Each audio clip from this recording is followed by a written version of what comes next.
네, 우리를 사랑하시는 주님이 변함없이 오늘도 우리와 함께 하십니다. 오늘 말씀은 사도행전 5장 33절에서 42절 말씀입니다. 그들이 듣고 크게 노하여 사도들을 없이 하고자 할세 바리새인 가말리엘은 율법 교사로 모든 백성에게 존경을 받는 자라. 공회 중에 일어나 명하여 사도들을 잠깐 밖에 나가게 하고 말하되 이스라엘 사람들아 너희가 이 사람들에게 대하여 어떻게 하려는지 조심하라.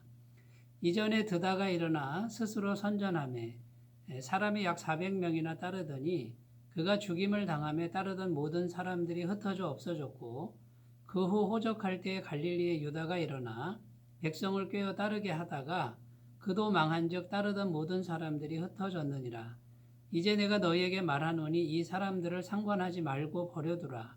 이 사상과 이 소행이 사람으로부터 났으면 무너질 것이요 만일 하나님께로부터 났으면 너희가 그들을 무너뜨릴 수 없겠고 도리어 하나님을 대적하는 자가 될까 하노라 하니 그들이 옳게 여겨 사도들을 불러들여 채찍질하며 예수의 이름으로 말하는 것을 금하고 놓으니 사도들은 그 이름을 위하여 능욕받는 일에 합당한 자로 여기심을 기뻐하면서 공회 앞을 떠나니라.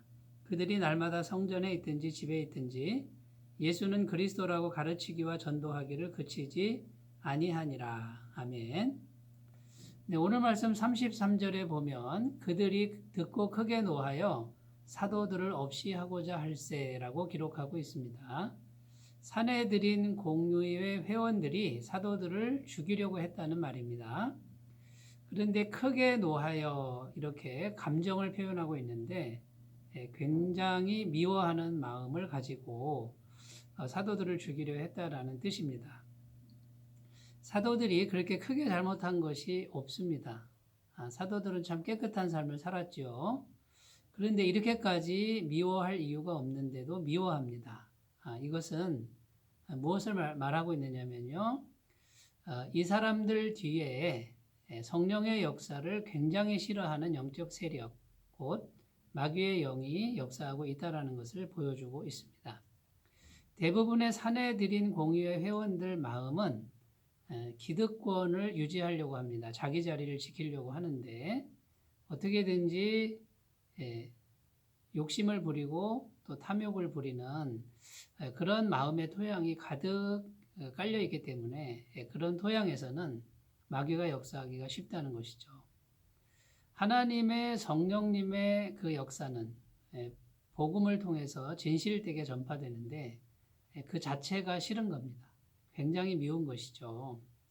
그래서 굉장히 미워하는 마음으로 죽이려고 했다라는 것인데요. 그런데도 놀랍게도 오늘 성경 말씀은 성령님께서 기가 막히게 섭리해서 이 사도들을 죽음의 위기에서 구원해 주시는 그런 내용이 기록되어 있습니다.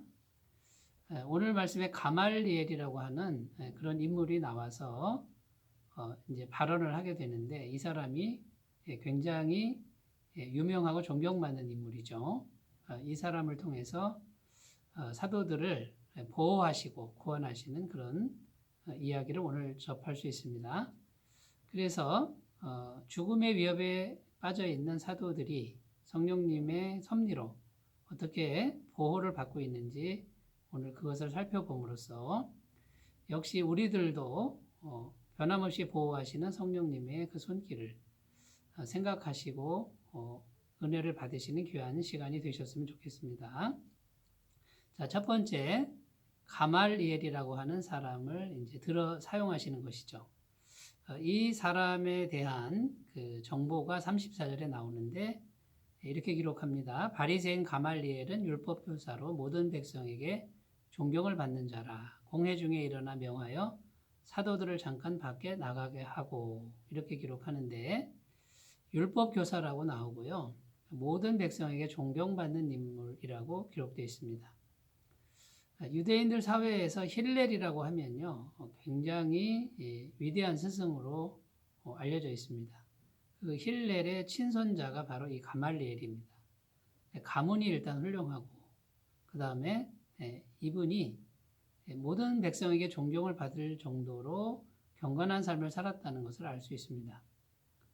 자, 이렇게 큰 인물이 나섰습니다. 나서가지고 한 말이 뭐냐면 한마디로 요약하면 그들을 그냥 놔둬라 이런 뜻입니다.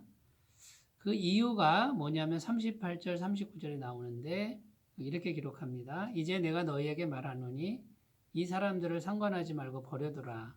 이 사상과 이 소행이 사람으로부터 났으면 무너질 것이요 만일 하나님께로부터 났으면 너희가 그들을 무너뜨릴 수 없겠고 도리어 하나님을 대적하는 자가 될까 하노라. 이렇게 말했다는 겁니다. 사람에게서 났으면 반드시 무너진다. 그러나 하나님께로부터 났으면 무너지지 않는다. 만약 이들을 죽이면 하나님을 대적하는 죄가 된다. 그냥 놔둬라. 이렇게 말한 것이죠. 그래서 사람들이 이 말을 옳게 여겨서 그대로 받아들였다는 겁니다. 그래서 사도들이 죽음의 위기에서 구원을 받습니다.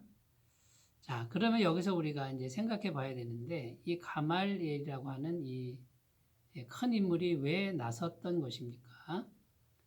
두 가지 이유를 들 수 있는데, 첫 번째는 부활입니다. 사도들은 부활을 절대적으로 강조했죠. 그런데 바리새인들도 역시 부활을 믿습니다. 그래서 이 공통점이 있었고요. 두 번째는 경건한 삶을 추구했다라는 것입니다. 바리새파는 정말 깨끗하고 경건한 삶을 추구하는 정신을 가지고 있는데 사도들도 역시 너무나도 깨끗했다라는 겁니다. 도덕적으로나 윤리적으로 깨끗했고요. 초대교회의 모습을 보면 자기 재물을 자기 거라고 하지 않고 교회에다 다 내어놓고 가난한 사람들에게 나눠주는 인간의 이기심과 탐욕을 극복하는 그런 모습을 보여주고 있는 것이죠. 그래서 이 가말리엘은 아마도 이런 부분에서 이 사람들이 하나님으로부터 난 사람들일 수 있겠다라고 하는 그런 생각을 했다라고 짐작해 볼 수 있습니다. 그러므로 오늘 말씀을 정리해 보면요. 성령님이 보호하시는데 물론 사도들을 사랑하시니까 보호하시지만요. 이 사도들이 부활신앙으로 확실히 무장하고 또 깨끗하고 경건한 삶을 살았기 때문에 성령님은 얼마든지 보호하실 수 있었다라는 것입니다. 자, 첫 번째 이제 가말리엘을 사용하신 섭리를 살펴보았고요. 그 다음에 두 번째 어떤 사람을 성령님이 보호하시느냐면 성령님은 겸손히 주님을 높이는 사람을 보호하신다라는 것입니다. 가말리엘이 스스로 망한 사람 두 사람을 예를 드는데 첫 번째 인물이 드다라는 인물입니다. 이 드다라는 인물이 특징이 뭐냐면 스스로 선전함에 이렇게 되어 있습니다. 스스로 자기를 높였다 이런 뜻이죠. 내가 구원자고 내가 메시아다 하고 스스로 높였는데 400명이나 따랐다 이렇게 기록합니다. 자, 이 스스로 높이던 드다가 어떻게 진멸됐냐면요. 로마 장군 파두스 장군이 이끄는 군대에 의해서 진멸이 됩니다. 현실적으로는 로마 군사가 진멸을 시켰지만 영적으로는 하나님이 교만한 자를 징벌하시는 것이죠. 스스로 자기를 높이는 자를 징벌하십니다. 야고보서 5장 5절에 보면 하나님은 교만한 자를 대적하시되 겸손한 자들에게는 은혜를 주시느니라 이렇게 되어 있고요. 오바댜서 1장 4절에는 내가 독수리처럼 높이 오르며 별 사이에 깃들일지라도 내가 거기서 너를 끌어내리리라 나 여호와가 말하였느니라. 네, 스스로 높이는 자는 하나님이 반드시 끌어내신다라는 것입니다. 네, 마태복음 23장 12절에 보면 누구든지 자기를 높이는 자는 낮아지고 누구든지 자기를 낮추는 자는 높아지리라 이렇게 기록합니다. 그러므로 성령님은 스스로 낮추고 주님만을 높이는 사람을 얼마든지 보호하신다라는 것이죠. 세 번째 가말리엘이 스스로 망한 사람 두 번째 인물인데요. 유다라는 인물을 들었습니다. 유다는 한마디로 표현하면 반란군의 대장님입니다. 그러니까 독립투사 같은 그런 인물인데 문제가 뭐냐면 굉장히 폭력적인 방법을 선택했다라는 겁니다. 로마 군대에 대항해서 폭력적으로 갚아주는 것 이것이 하나님 보시기에는 좋지 않은 방법이었던 것 같습니다. 그래서 진멸을 당하는데 로마 총독 구레뇨가 이끄는 군대에 의해서 진멸을 당합니다. 결국 없어져 버린 것이죠. 자, 성경에서는 무엇을 가르치느냐면요. 폭력의 방법을 쓰는 것을 기뻐하지 않습니다. 하나님의 말씀은 로마서 12장 19절에 내 사랑하는 자들아 너희가 친히 원수를 갚지 말고 진노하심에 맡기라. 기록되었으되 원수 갚는 것이 내게 있으니 내가 갚으리라고 주께서 말씀하시니라. 이렇게 기록하고 있습니다. 자, 그러므로 전능하신 하나님께 이런 원수 관계, 또 억울한 일을 당할 때 맡길 것을 성경은 가르쳐주고 있고요. 겟세마네 동산에서 예수님께서는 베드로가 칼을 빼어서 휘두를 때 그 칼을 도로 칼집에 꽂으라. 칼을 가진 자는 칼로 망할 것이다. 이렇게 말씀하셨습니다. 그러니까 손에 칼을 쓰는 그 방법을 선택하지 말 것을 말씀하고 계시는 것입니다. 그리고 예수님께서는 친히 십자가의 길을 가실 때 결코 대항하지 않으셨죠.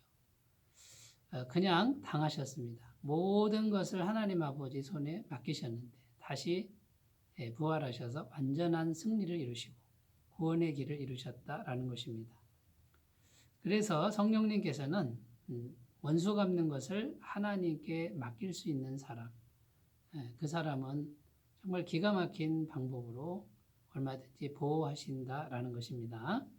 자, 오늘 본문 말씀을 통해서 사도들을 보호하시는 성령님의 기막힌 섭리를 살펴보았습니다. 우리들도 하나님을 바라보고 의지한다 그러면 정말 사면초가 같고 생명이 위태로운 그런 순간에도 우리 성령님께서 기가 막히게 섭리하셔서 보호하시고 구원하시는 것을 굳게 믿으시기를 바라겠습니다. 기도합니다. 하나님 아버지 감사합니다. 성령님께서는 우리와 함께 하십니다. 우리의 신앙이 부활과 겸손함과 그리고 사랑의 방법, 기도의 방법을 선택할 수 있도록 도와주시고 기가 막힌 주님의 손길을 경험하는 주인공들이 되게 해 주옵소서. 예수님의 이름으로 기도드립니다. 아멘. 오늘도 복된 날 되시기 바라겠습니다. 감사합니다.